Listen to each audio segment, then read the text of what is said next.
Madame, Monsieur, bonjour. Très heureux de vous retrouver dans ce 13h au Bénin. Voici le sommaire. 60 sièges pour l'Union progressiste, le renouveau, 49 pour le Bloc républicain.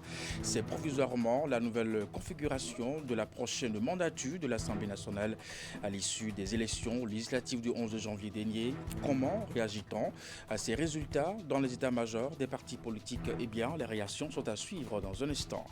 Ensuite, pourquoi observe-t-on encore dans le Grand Nokoué la circulation des véhicules poids lourds excédant 10 tonnes au-delà de la plage Auray, comprise entre 23h et 6h du matin? Et pourtant, une décision du ministre du Cadre de Vie et des Transports interdit et réglemente la circulation des poids lourds dans le Grand Nokoué. Canal 3 Télévision est descendu sur le terrain pour se faire une idée de la situation. Et puis enfin, la Coupe d'Afrique des Nations a pris fin ce dimanche au Maroc. La finale de cette compétition opposait l'équipe du Maroc à celle du Sénégal. À la fin de ce match très suivi, les Lions de la Teranga du Sénégal sont champions d'Afrique. On décrypte tout ceci en fin d'édition avec Candide Rourinto qui sera mon invité. Voilà pour vous le sommet de cette édition. À nouveau, bonjour et bienvenue si vous nous rejoignez après la proclamation des résultats provisoires par la Sénat. La Cour constitutionnelle a convié la presse ce lundi pour une audience de proclamation des résultats définitifs des élections législatives. Nous avons en ce moment Esther Toffar, justement, dans les 4 murs de la Cour. Elle nous fera le point d'un moment à l'autre. Mais avant, à Abomey-Calavi, les jeunes étaient sur les grandes acteurs ce dimanche après-midi. Objectif débarrasser les poteaux, les temples centraux et autres édifices publics des affiches et posters utilisés par les partis politiques lors de la campagne électorale passée. Une action éco-citoyenne qui a reçu le soutien d'associations sœurs d'une ONG de la place. Voici les images. Les campagnes pour les législatives et les communales font désormais partie du passé. Mais si les discours se sont tus, les stigmates de la bataille électorale, eux, sont toujours visibles. Des milliers d'affiches et de posters défigurent encore les grandes artères de la ville d'Abomey-Calavi. Face à cette pollution visuelle, la mairie des jeunes d'Abomey-Calavi a décidé de passer à l'offensive en nettoyant ses papiers collés ça et là pour attirer l'attention des électeurs. Après les campagnes aux élections législatives et communales, nous constatons les affiches toujours laissées contre les poteaux et même des déchets laissés sur les goudrons. On a donc décidé de se retrouver, vu qu'on a le désir, l'envie de laisser notre ville toujours propre. On s'est donc retrouvé pour pouvoir la nettoyer. L'objectif est clair. Décrocher, gratter et enlever les restes de la propagande électorale pour assainir l'espace public. Pour donner plus d'écho à cette mobilisation, une ONG de la place ainsi que la mairie des jeunes de Soava ont rejoint le mouvement. Ensemble, ces acteurs posent un geste éco-citoyen fort pour redonner son plus beau visage à la cité dortoir. Donc, il faut dire que cette action rejoint pleinement nos valeurs de responsabilité qui coïncide parfaitement avec la protection de l'environnement qui fait partie de notre domaine d'action. Je suis le représentant des maires de jeunes de Soava et je suis là en tant que son représentant pour accompagner l'initiative que le maire des jeunes de Calavi a mis en œuvre pour que les jeunes puissent entretenir nos voies et les déchets qui sont dans la circulation, parce que ce n'est pas une bonne chose pour nos santé, ce n'est pas une bonne chose pour notre environnement. Si l'affichage sauvage avait suscité de vives critiques durant la campagne, cette opération de salubrité vient panser les cicatrices de la ville. Au-delà du coup de balai, cette initiative de la jeunesse d'Abomey-Calavi trace la voie. Elle rappelle aux partis politiques que la fin d'un scrutin doit aussi marquer le retour au respect de notre cadre de vie. Une action exemplaire qui, on l'espère, fera école dans tout le pays. Le décret 2025-508 du 3 septembre 2025 rappelé par le ministre du Cadre de Vie et des Transports terrestres, bien entendu à travers un communiqué qui date du 23 septembre 2025 interdit à compter du 1er janvier 2026 la circulation dans le Grand Nokoué des véhicules poids lourds excédant 10 tonnes justement au-delà de la plage horaire comprise entre 23h et puis 6h. Mais en dépit de cette interdiction formelle, les engins en cause continuent de rouler comme à l'accoutumée, bien entendu, sur les axes routiers sans aucune justement répression. Yves Yingbe et son équipe sont descendus sur le terrain. Voici les images. Carrefour Béné-Marché de Ménontin. Il est 9h42 à Cotonou. Sur la chaussée, les véhicules poids lourds dictent leur loi. À 16h25, au carrefour Pota, commune d'Abomey-Calavi, le constat est identique. Et pourtant, la circulation de ces géants du trafic routier est interdite en agglomération de 6h à 23h par le décret numéro 2025-508 du 3 septembre 2025. Il faut que le gouvernement prenne les taureaux par les cornes et sanctionne. Ce n'est pas aujourd'hui que le décret est sorti. C'est quelque chose qui est sorti il y a très longtemps. Mais nous ne voulons pas respecter. Mais si on commence à sévir, mais il faut respecter. Ce n'est pas bon citoyen. Il faut pouvoir nécessairement les mettre en règle. Il faut qu'ils se mettent à jour. Les usagers de la route profitent de notre micro pour déplorer les nuisances consécutives à cette présence constante des véhicules lourds de transport dans le trafic. C'est qu'il y a trop d'embouteillages. Et que trop d'embouteillages. Donc si c'est dans la nuit, c'est bon. Les visites techniques concernant les gros porteurs là ne sont pas souvent à jour. Soit c'est prise d'air et commettent les accidents, même des fois mortels. Pour justifier le non-respect de la réglementation en vigueur, les transporteurs pointent un défaut de communication verticale dû à l'absence d'une fêtière opérationnelle. Tout le monde n'a pas reçu l'information, mais il nous sera difficile de nous conformer à cette décision. À leur dire, cette décision gouvernementale limitant leur présence sur les axes routiers ne saurait prospérer, notamment pour des raisons de sécurité et de performance économique. Le transporteur est souvent à l'épreuve de la fatigue après avoir passé toute la journée au port. Dans ces conditions, quand il prend la route, il peut s'endormir au volant.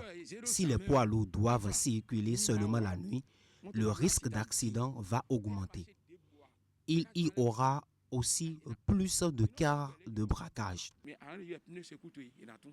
Nous entendons souvent à la bouche de nos autorités que le port est compétitif. Sur ce sens, le port doit travailler 24 heures sur 24 heures. Les autorités qui nous disent ça disent maintenant qu'on va encore limiter. Les enjeux autour de l'activité des véhicules poids lourds étant stratégiques, les transporteurs invitent le gouvernement à réviser sa position. À noter cependant que certaines catégories d'engins sont exclues du champ d'application de la mesure d'interdiction de circulation dans le Grand Nokoué. On parle éducation à présent. Les délais réglementaires de dépôt des dossiers de candidature pour les examens scolaires du BPC du baccalauréat 2026 expirent respectivement le 2 février et le 30 janvier prochain. Quelles sont les dispositions prises par la direction départementale des enseignements secondaires, techniques et de la formation professionnelle de l'Atlantique pour un bon déroulement du processus suivant? Mathias Ahomadegbe, le directeur départemental, il est au micro de Hugues Vénigbe, Simon Rolonou. En ce qui concerne le bac, nous avons réuni les chefs d'établissement qui présentent des candidats pour le bac et les instructions sont données, la façon dont les dossiers seront constitués au niveau des candidats, les frais à payer, tout le processus a été expliqué avec les techniciens, les différents directeurs de l'office du baccalauréat. Pour ce qui concerne le bac, les dossiers ne sont pas centralisés au niveau de la direction départementale. L'office du bac a des périodes précises et ils indiquent des sites où ils passent récupérer les dossiers des candidats de telle sorte que avant ou bien au plus grand tard, le 30 janvier, où les inscriptions vont prendre fin, que tous les dossiers soient déjà au niveau de l'office du bac. Mais il faut préciser qu'en dehors de ces sites, si un établissement est prêt, l'établissement peut aller directement à l'office du baccalauréat où une équipe est là et les attend pour prendre les dossiers chez eux. Pour ce qui concerne le BPC, après l'ouverture des inscriptions par la note ministérielle, nous avons à notre niveau convoqué les chefs d'établissement qui présentent des candidats au BPC. Et c'était au CEG1, on leur a donné les directives. La majorité des opérations s'effectuent sur la plateforme EducMaster. Et ceux qui ont des inquiétudes, ceux qui ont des questions, ils les ont posées et les réponses leur ont été données. Alors, le niveau où nous sommes, on leur a donné une date butoir et les équipes sont constituées à la direction départementale et les attendent. Et dès qu'un établissement est prêt, ils apportent les dossiers à la direction départementale de telle sorte que d'ici au plus grand tard 2 février, où les inscriptions seront fermées, qu'on ait tous les dossiers des candidats qui vont plancher pour l'examen du BPC 2026. Et puis au-delà de cette interview accordée par Mathias Ahomadegbe, notre équipe s'est intéressée justement à l'évolution du processus au niveau du CEG Godoma, un reportage que vous suivrez dans nos prochaines éditions. Le président de la Haute Autorité de l'Audiovisuel et de la Communication, Edouard Louko, a reçu en audience l'ambassadeur des Pays-Bas après le Bénin.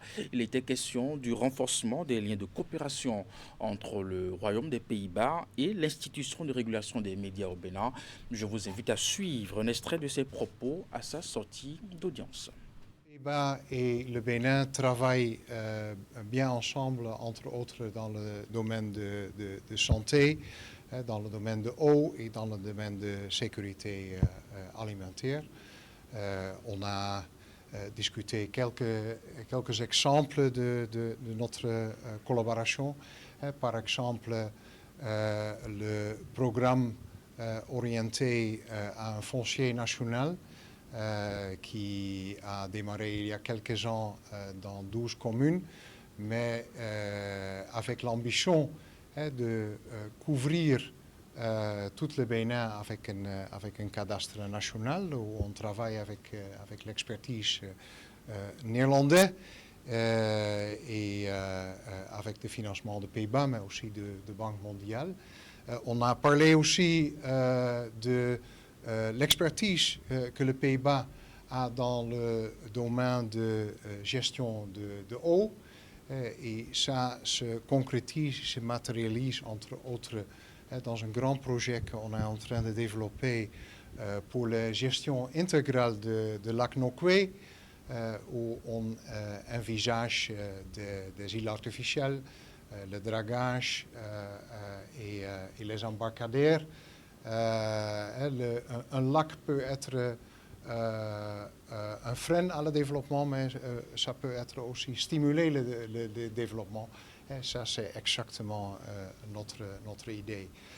On a aussi mentionné que pour les prochaines années, les Pays-Bas vont continuer la coopération internationale, comme j'ai dit, avec focus sur santé, eau et sécurité alimentaire, mais aussi élargir les relations vers les relations économiques et commerciales et contribuer aussi à les objectifs de sécurité et stabilité qui sont à l'intérêt commun du Bénin. On revient sur l'actualité du moment après la proclamation des résultats provisoires par la Sénat.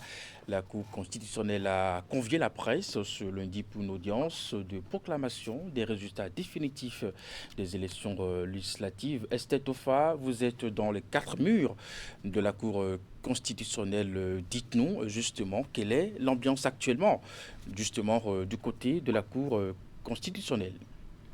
Oui, Denis, nous sommes actuellement à la salle d'audience de la Cour constitutionnelle. Après installation à 13h00, les sept sages ont fait leur entrée dans cette salle à 13h09. heure d'ouverture de l'audience qui est en cours actuellement.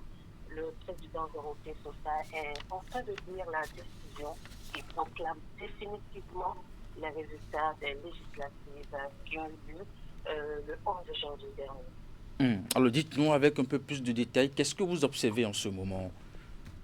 La salle est bondée, je peux le dire, il y a la presse qui est présente. On peut également noter la présence de quelques représentants de certains partis politiques, de la société civile, je dirais, mais juste là, on ne peut encore rien dire sur les tendances qui sont confirmées ou infirmées par la Cour constitutionnelle.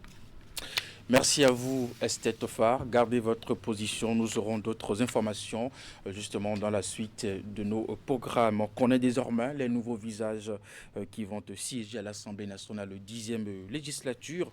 La Commission électorale nationale autonome a proclamé dans la soirée du samedi 17 janvier 2026 les résultats provisoires du scrutin législatif du 11 janvier. Seuls 2 partis sont qualifiés conformément aux dispositions du Code électoral.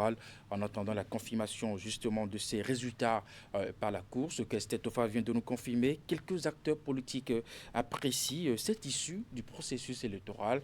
Je vous invite à suivre les réactions de Annick Djimadia, directrice de communication de l'UP Le Renouveau, et Rokiatou Boukari, porte-parole du président du parti Bloc républicain. Nous avons fait le choix de mener une campagne sobre, respectueuse et proche de nos populations, sans oublier la valorisation des acquis du gouvernement. Le choix que le Bloc républicain a fait, c'est le choix de la clarté, de la cohérence, de la vérité. Et nous pensons que ce choix a payé. Ce choix a été validé par nos électeurs, ce qui nous a conduit à avoir les résultats que nous avons aujourd'hui.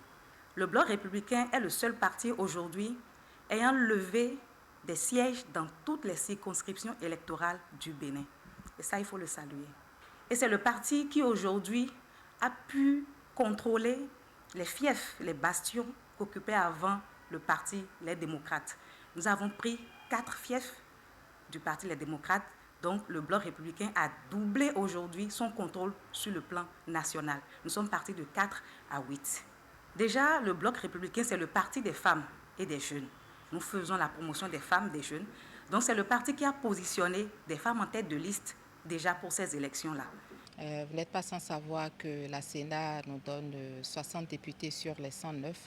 C'est une belle avancée, c'est une prouesse, j'allais dire, et qui n'est pas le fruit de hasard, parce que l'Union progressiste, s'il y a quelque chose qui caractérise notre parti, c'est bien l'organisation structurée, c'est le leadership de la haute direction du parti, notamment du président Joseph Djogbenou. Nous sommes conscients des défis à relever parce que c'est difficile de rester la première force politique. Depuis 2018, nous travaillons à renforcer notre ancrage au plan national, mais également au plan international, puisque l'Union progressiste, le renouveau existe dans d'autres pays de la diaspora, etc. Et c'est une organisation, nous avons une organisation, nous avons un chemin de fer, nous avons un plan de travail. C'est tout ceci qui donne le résultat auquel nous avons assisté aujourd'hui. Et comme je le disais, ce n'est pas facile de rester premier. Donc nous sommes conscients de ces défis.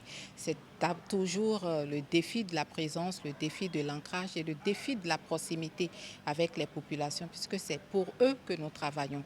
L'Union progressiste, c'est un parti de masse et il faut continuer à travailler davantage pour que les militants, les populations aient toujours confiance en notre parti.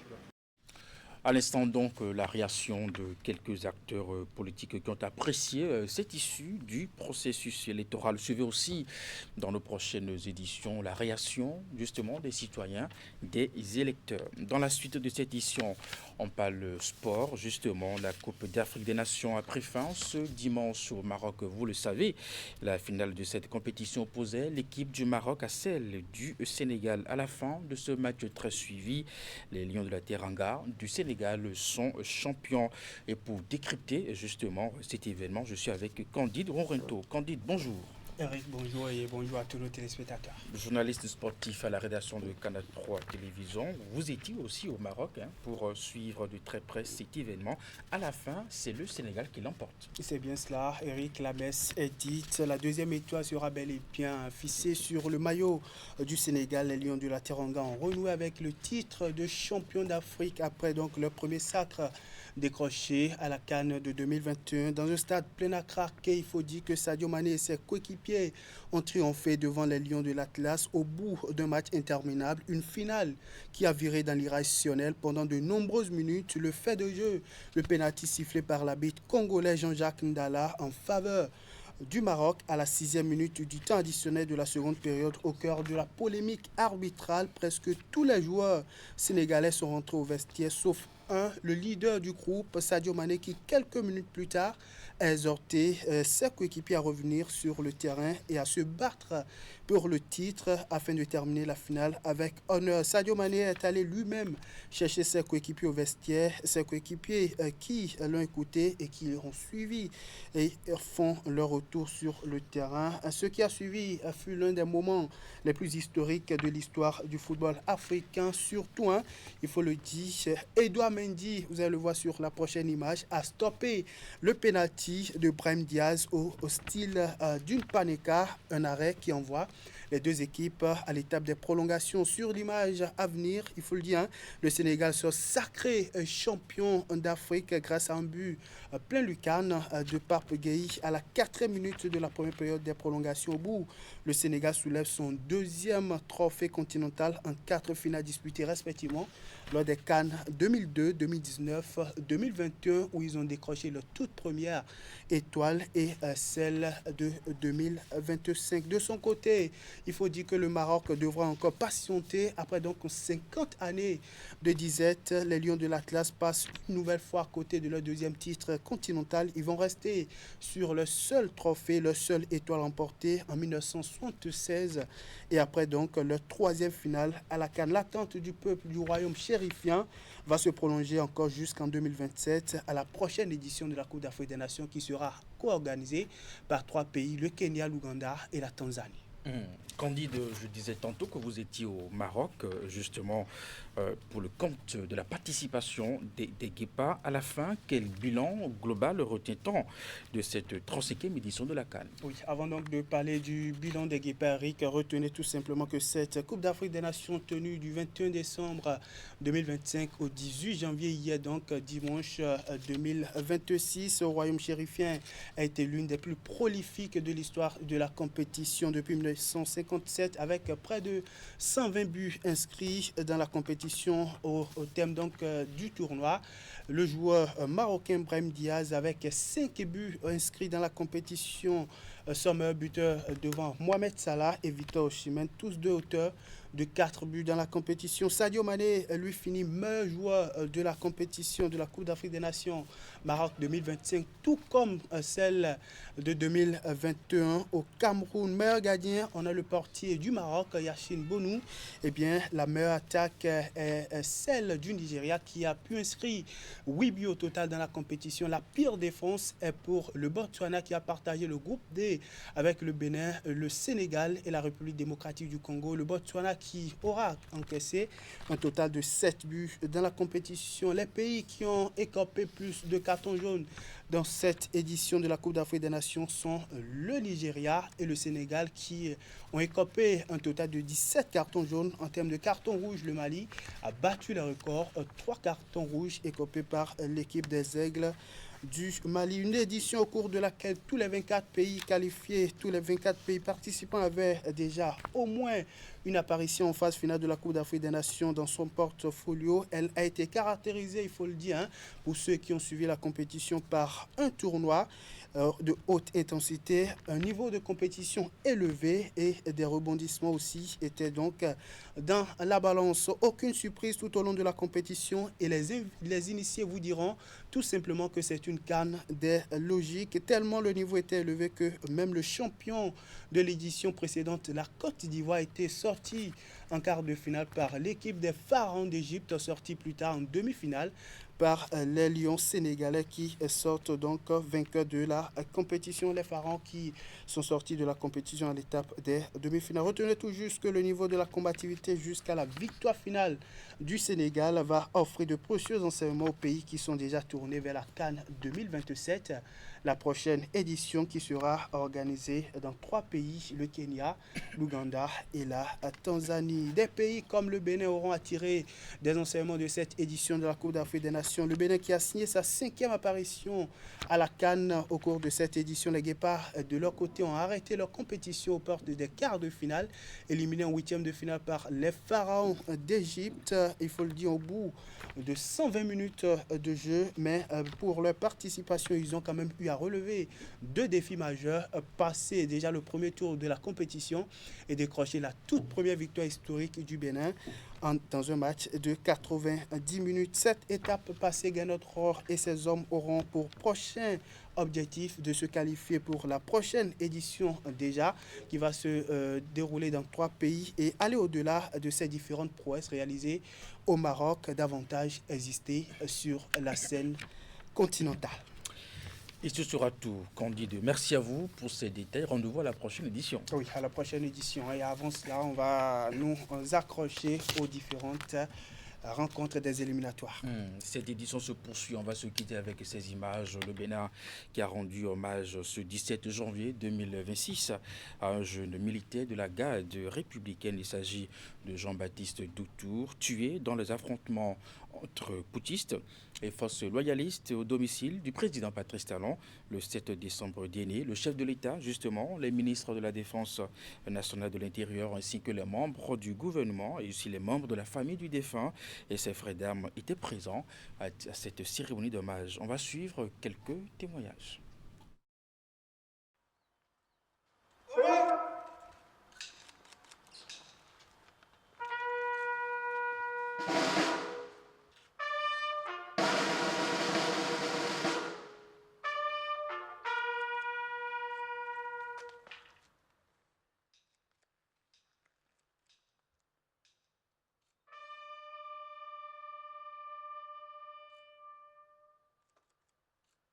Comme vous l'avez constaté, l'émotion est trop grande.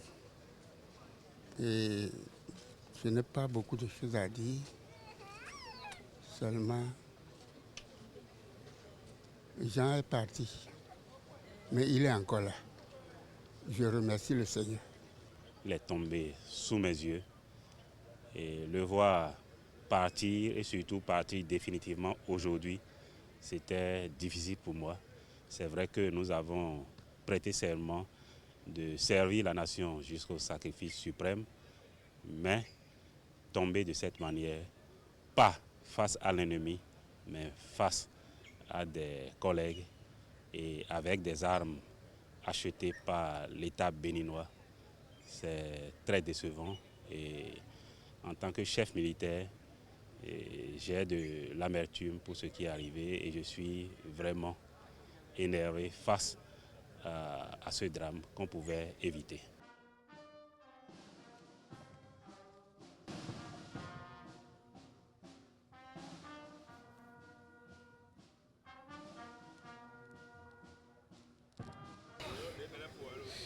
Ça fait pitié, mais on a opté pour, on a signé un engagement pour défendre la patrie.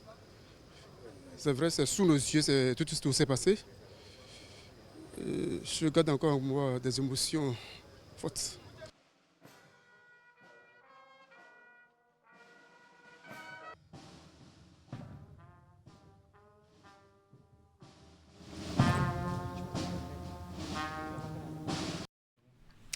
C'est bien entendu les images d'hommage rendues ce 17 janvier 2026 à un jeune militaire de la garde républicaine. Il s'agit donc de Jean-Baptiste Doutour, tué dans les affrontements entre putschistes et forces loyalistes au domicile du chef de l'État Patrice Talon le 7 décembre dernier. C'est la fin de cette édition. Merci de l'avoir suivi, de votre fidélité à nos programmes à 16h. C'est votre bulletin d'information 19h30, la grande édition de la soirée. Et juste après votre émission, l'info continue. Portez-vous bien et à très bientôt.